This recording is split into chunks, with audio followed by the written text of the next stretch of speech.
Pero ito, natanong ko kasi last time sa previous guest namin, tinanong ko siya kung Mm. ano yung kino-consider niyang highly skilled na coder. Sa'yo ba sa opinion mo, paano mo ba masasabing highly skilled yung isang RN, isang nurse, ganyan? Mhm. Kasi may different specialty ang RN and Vince, merong nasa ICU, merong nasa OR. Itong amin, correctional to eh. Iba naman yung parang kung sa nursing skills lang, hindi ganun ka kailangang i-develop mo dito eh. Okay. Yung i-develop mo dito, yung pakikisama mo at yung malaman mo yung workflow.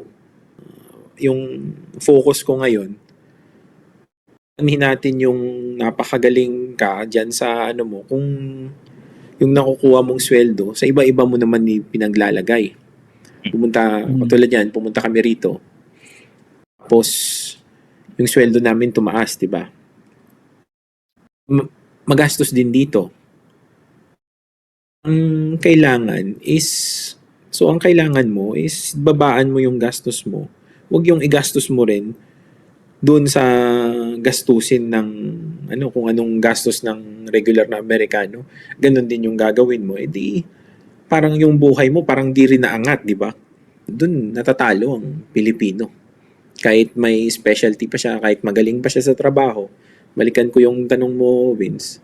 Kahit napakagaling pa niya mag-overtime kasi nilakihan niya yung yung lifestyle niya. Nabe-burnout din siya. Imbis na i-relax niya, imbis na ipahinga niya, tatrabaho niya. Para yun yung nakikita ko dun na magaling ka nga sa trabaho, pero kung yung pinaggagastosan mo naman ng sweldo mo, hindi ka marunong sa pera mo, eventually, kahit anong galing mo, mabe-burnout ka. Yung ganon. Kasi puro ka overtime. Magaling ka rin mag-adjust ng lifestyle dapat. No? Kasi hindi ka mabe-burnout. Yung isip mo, focus ka lang sa trabaho mo. At eventually, gagaling ka lang naman sa trabaho eh. Yeah. Kasi araw-araw mong gagawin yun. Yung trabaho is routine lang naman. One example ko na particular na company ngayon, doon sa paggamit ng pera, sa pagwaldas ng pera, yung NASA, nung nag-recruit sila ng mga bagong astronaut, isang tinitingnan na nila ngayon sa kung paano yung flow ng cash flow mo ngayon. Doon na sila nakatingin. Kasi alam nila na kung puro lang labas yung pera mo, ano ka makaka-focus sa goal mo rin mismo sa trabaho mo. Yun ang one part ng recruitment ng NASA na tinitingnan nila yung yung bangko mo. Kasi 'di ba pag nag-apply tayo, di naman tinitingnan yung bangko mo, di ba? Tinitingnan yung skills, yung Pero sa NASA pag nag-apply ka, tinitingnan nila yung bangko mo na ngayon. At marami na ring institution ngayon na tumitingin na sa bangko mo na kung ano yung lumalabas. Kaya I feel na tama yun.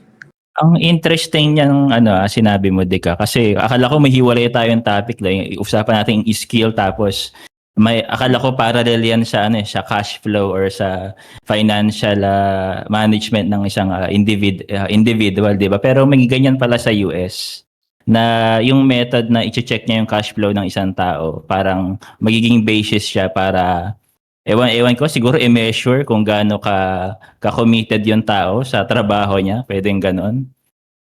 Nung nakitaan ko yun na Vince sa sa pagre-recruit nga nila ng astronaut. Oo, yeah. Kasi kailangan mental focus ka doon eh.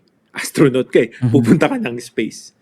Ibig sabihin, kung yun na yung ina-adapt ng mga recruiter ng astronaut or ng NASA, eventually, gagano na rin sa lahat ng trabaho na magfo-focus na rin. Bago ka nila i-hire, titingnan rin muna nila kung paano ka mag-manage ng finances mo. Parahan mo. Finances, yeah. Oo. Parang hindi yata ito papas ang astronaut. Daming utang.